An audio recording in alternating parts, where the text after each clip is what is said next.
Just going to give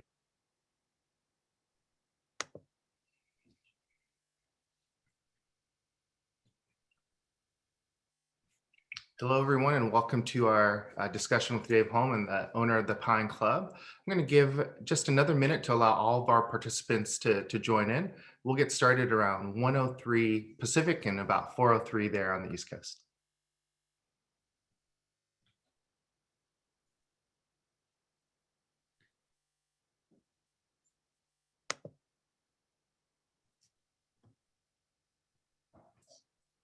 All right, well, we're going to get started. Hi, everyone. My name is Ray Blakeney, class of 1993 and the Alumni Association president. What a wonderful afternoon we have today with a very special guest, Dave Hulme, who many of you know is the owner of the Pine Club, perhaps my favorite restaurant any place in the world. And I'll talk about that in a moment. We have a number of folks joining us today. First off, if it's your reunion week, happy reunion week, especially to all of those of you celebrating a milestone reunion. We had a number of pre-submitted questions, and we'll also have an opportunity to take questions from you all today during this session. This is also going to be recorded, so tell your friends about it. Share this recording so that they get an opportunity to hear from Dave. And today we're going to focus on 75 years of a Dayton success story of the Pine Club. So again, Ray Blakeney, class of 93. Before we get started, Dave, any introductory thoughts from you? Well, Ray, really just to thank you and the university. What an honor for the Pine Club to partner with UD and all of you Flyer graduates during this 21 reunion celebration. The relationships that we have had, myself, other employees, waitresses, bartenders, hostesses, with so many of you, the personal relationships we've had so many of you as customers and in many cases employees is priceless. Each year in the fall, we look forward to the arrival of freshmen or the arrival of upperclassmen and their families to begin and continue a four-year relationship. So this is special for us, and we're delighted to be part of it. Awesome.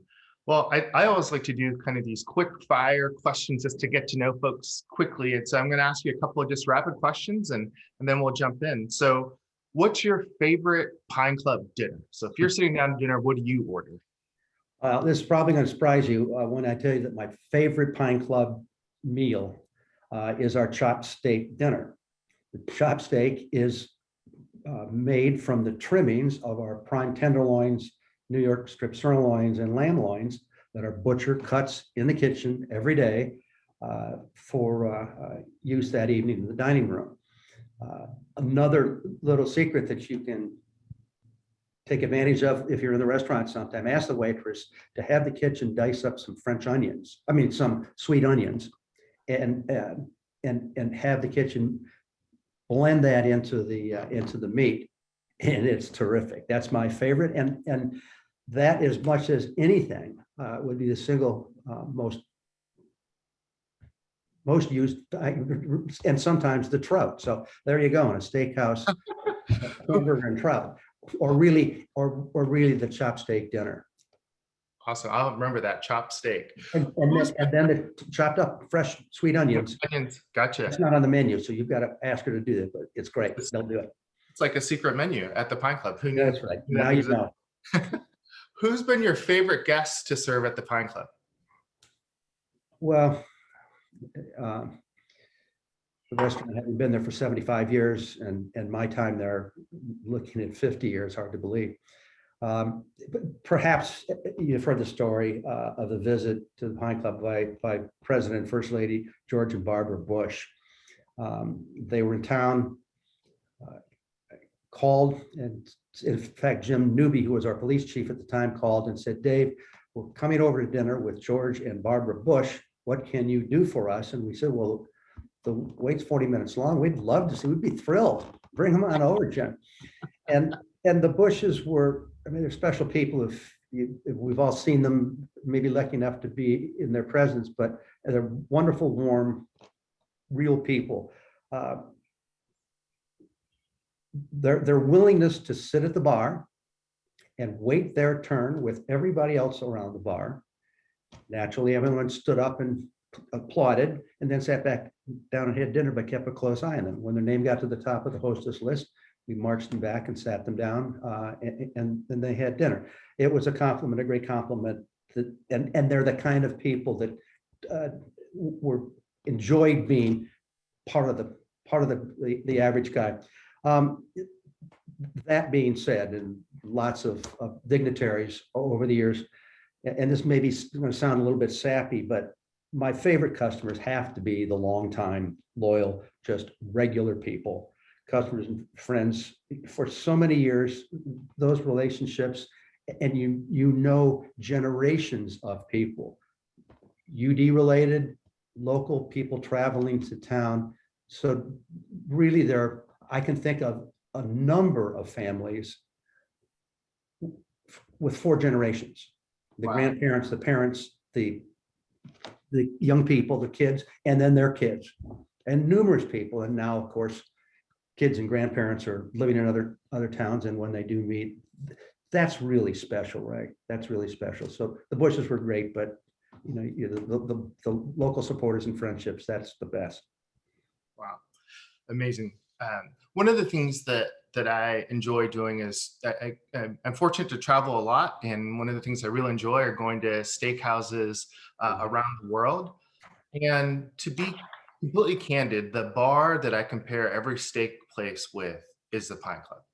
And I don't know if it's because it's the first most fancy dinner I had when I was a student at UD and I went to the Pine Club, or it is a deep connection to the community of Dayton that I love so much. But the bar and the standard for me is the Pine Club, not only in terms of the food, but the sense, and you just talked about multi-generations of people that stay connected to the Pine Club.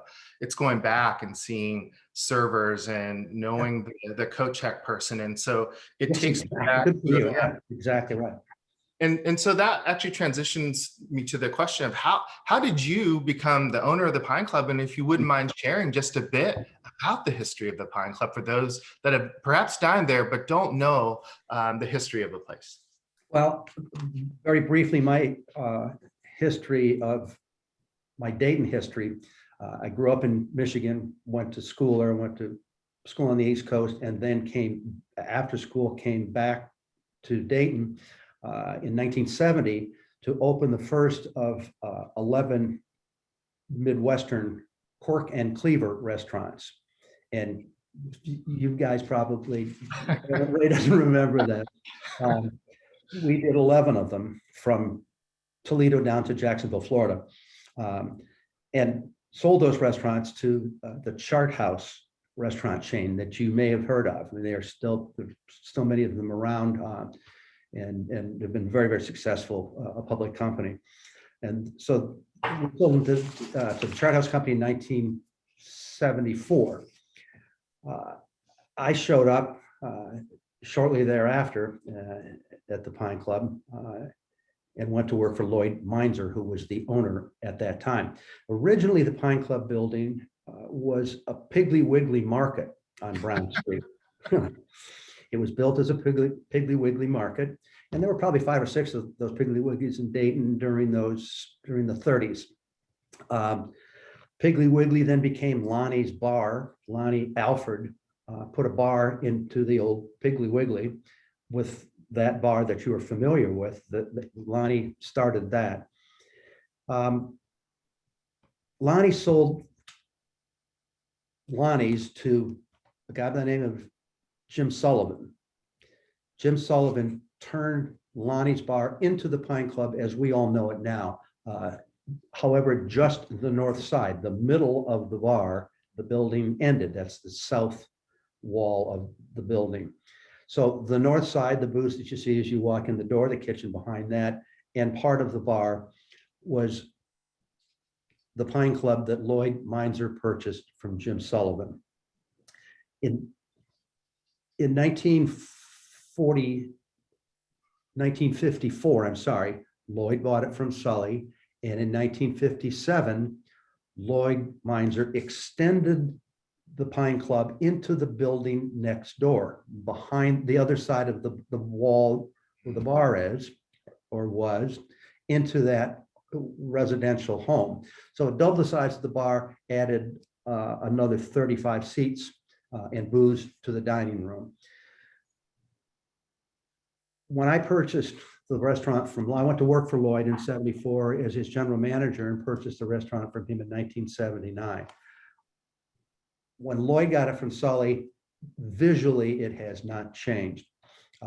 When I bought it from Lloyd, I recognized the priceless, the culture of the place, the priceless reputation and relationships. And so we all work really, really hard to maintain that reputation and culture, but it also, and the old time values dating back to 1947, but also worked hard to make it look the same. Those are the same bar stools that were sitting there in 1947. Now you clean them up and you paint them and all of those things, but there are pictures. In fact, there are pictures on our website taken in 1947 of the bar and some old guy sitting there at the bar. And I'll guarantee you suggested it was taken, picture was taken last night. Wow. So that's kind of the brief history of my arrival in Dayton, the growth of the Pine Club from 1947, and then my arrival at the Pine Club, and between Sully and Miney and Dave Hulme, who somehow managed to keep a lid on it all with the help of countless longtime employees, dedicated longtime employees. Wow. Dave, you talked earlier about your favorite guest, the Bushes, and how they sat at the bar for 40 minutes, like every other patron that goes to Pine Club. They understand no reservations. So what prompted the no reservations philosophy, and why do you keep it? Well, reservations for a restaurant are one of the strict business decisions that you would apply to your business. You don't make any, you maybe make different kinds of or different decisions or address different issues, but you use the same philosophy and mind thoughts to produce a successful business in the restaurant business as you do any place else. The reservations, if you believe that by holding a table and guaranteeing to a customer at a particular time, if you believe that that will help you maximize sales and profitability, then that's what you should do. If, on the other hand, if your understanding of your business tells you that the business could be more successful if you don't take those tables offline until the customers show up, and you can make more money and be successful. That's what all businesses do. Hopefully they try to do. That's what that decision is all about, to turn the tables over, because these wonderful customers are terrific enough to come in a little bit early. Before, if they want to have dinner at 7 o'clock, they might come in at 6:45 and have to wait for 15 minutes. But when the table is vacated, my rule is that that table should be bussed and reseated before those people get out the door. So that income producing piece of machinery is constantly generating business. A typical restaurant will have 1.5 turnovers a night. That means that in a booth for 4, they would serve 6 dinners over the course of the evening. The 6:30 and the 8 o'clock dinner reservation, for example. 1.5 is about the typical average for restaurants. On a weeknight, we'll do 4 turnovers. And on the weekends, on the weekends, 5, 6, we can do 6 turnovers. So it's a business decision. That's the reason that you make those choices, and you make them for good reason, but you also have to be careful and not to compromise. Don't say you're doing one thing and then not do it. Treat somebody a little bit different than somebody else. George and Barbara Bush different than someone else. My wife, Chris, who was pregnant probably 7 months, came in with friends of ours. The wait was 1 hour and 15 minutes. And Chris gave up after 45 minutes, sit down, he looked and went home. That's a true story.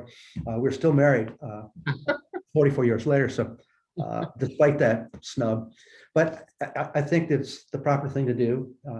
And it's the right way to do business, is the right way to have relationships with anybody. And we really don't mess around with that. If you can't do it, I get that, but we work our darndest to get people seated and continuing that business generation. So that's the reason. And that doesn't work in every place. For sure it doesn't. It's not the absolute right way of doing it, but in this environment, it has worked. I'm going to come back to this notion of business decisions in a moment, but as you talked about your philosophy and the decision that you made, one perhaps unintended benefit is I look forward to the waits, because it gives me an opportunity to spend some time talking to the people that I'm there with. Perhaps we're going to have a drink from the bar. And what I notice happening is you have a real community that goes in there. People start talking to one another. People start sharing, hey, you should try this wine that I just bought. It is perhaps a greater community profit driven by a business decision, perhaps not the driver for the decision, but a wonderful output of that decision is the community feel that you have in the building when you're there. Maybe the unintended consequence of that strict business decision, not maybe, turns into those friendships generated around the bar with a cup of coffee or a glass of wine. Countless friendships have been made, and that is important. That is part of the culture of that place. I love that. I mean, go ahead. Yeah, I was gonna say part of the culture also is driven by a couple other business decisions that you've made. One of them is, not taking credit cards, and the other is not serving dessert. Although I think the serving dessert kind of is orthogonal to turning the tables over. People tend to look for the dessert, so I understand that one a bit more. But talk to me about the credit cards, because I just ordered the box that you see behind me, and as a test, one of the options was house account. Right, like I picked and I'm like, I wonder if that works. So I clicked the button, house account. The next day, my steak shipped. So clearly, you've got that business down. But why no credit cards? Well, before we leave the people sitting around the bar story, don't forget that the sales generated around the bar are an important part of the formula of the business, right? So that also adds to that ultimate success or additional income to the restaurant. Credit cards, same deal. It's a conscious business decision. Credit cards are expensive. American Express, MasterCard, Visa are expensive. And if we were to take and we do this constantly, reviewing, does it make sense for us to take credit cards or not to take credit cards? Would I say that we'll never, ever, ever do it? No, of course you won't do that. Maybe at some point, under some circumstances, you will decide to make that change. But at this point, it continues to work. If I were to take Visa, American Express, and MasterCard, it would cost the restaurant probably $170,000 a year in credit card fees. I can lower the overhead of that business by $175,000. And by doing that, a lower insurance bill, a lower light bill, a lower labor bill, by doing that, providing a better value for our customers. Anybody, if I did another restaurant, I of course would have to take credit cards. This unique situation doesn't require that. So it once again allows you to be more desirable with creating a better value for the customers. The dessert thing, Pine Club is a business before anything else. And so you need to make the proper business decisions. You hit the nail on the head when you said that people sitting and having dessert, that might not be the best use of that table time from an income perspective. By adding the dessert to the menu, it would probably tack on 20 minutes to the table seating time. And during that time, you might generate $5 in sales, a piece of cake or a cup of coffee. you are losing then 1/3 of a table turnover where those diners would be buying an entree and maybe a glass of wine for which is far more than $5 that would be generated with that salad with that dessert. Now, there are a lot of things you can't do. It doesn't make them correct or the right thing to do. We own the building next door, south of the Pine Club, and the store in the corner is, as many of you know, Ben and Jerry's. So if you want a dessert, get up at the store, turn that table over so we can get somebody sitting down that table purchasing 1/3 of a dinner entree. That's great. Another business decision that you made that many people are able to enjoy is having a piece of the Pine Club with them no matter where they live. You see the box I got it on Friday. I'm looking forward to making some steaks tonight. So 2 questions. One, what got you into the business of having the Pine Club available, whether it's a Kroger, Dorothy Lane Market, or a mail order? 1. And then 2, for someone that's getting ready to grill or cook these steaks tonight, what advice would you give for those that purchase a box? First of all, in my early days, in the early 70s, the Pine Club, and before that time during Miney's days, customers would come into the restaurant and say, hey, listen, I love your salad dressing. Can I take some home?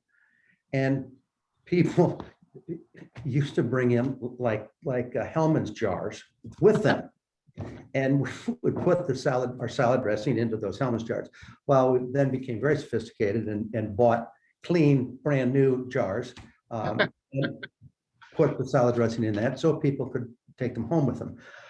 When I got there and realized how popular that was becoming and an opportunity for us, I went down to Kinko's and made up some labels. That pine tree and the lettering Pine Club we made up.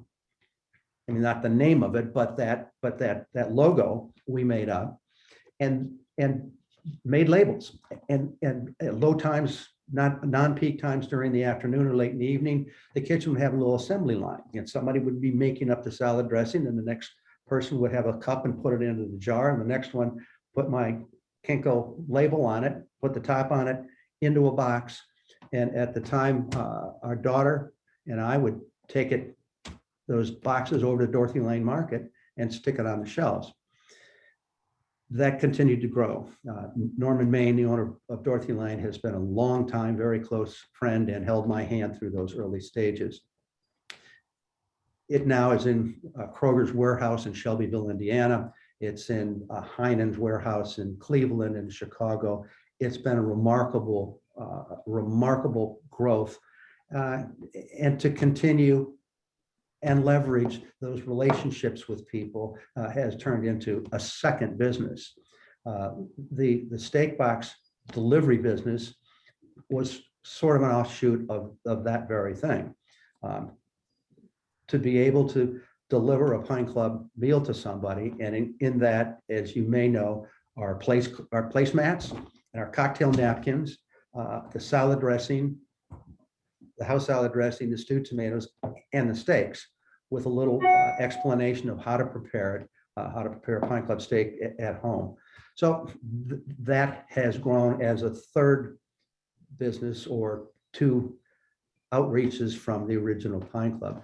But it hasn't changed the place, the vision of the place, and you work. Hopefully that is within keeping, those 2 businesses are truly within keeping of the vision of our whole Pine Club. What do you do when it shows up at your house and now you got to cook it?